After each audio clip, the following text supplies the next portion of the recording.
প্রিয় দর্শক, এই ট্রেনটির নাম কক্সবাজার এক্সপ্রেস ট্রেন। এই কক্সবাজার এক্সপ্রেস ট্রেনটি সপ্তাহে ৬ দিন অর্থাৎ প্রতিদিন দুপুর ১২টা ৩০ কক্সবাজার রেল স্টেশন থেকে ছেড়ে যায় চট্টগ্রাম এবং ঢাকার উদ্দেশ্যে।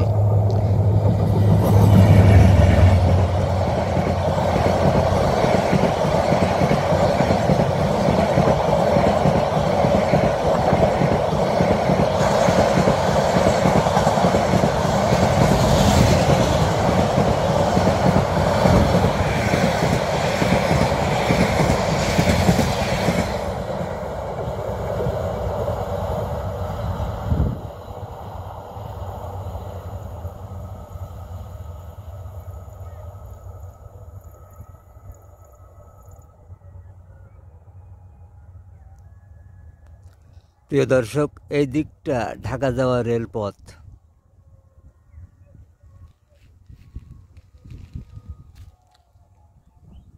আর এই দিকটা কক্সবাজার রেলপথ।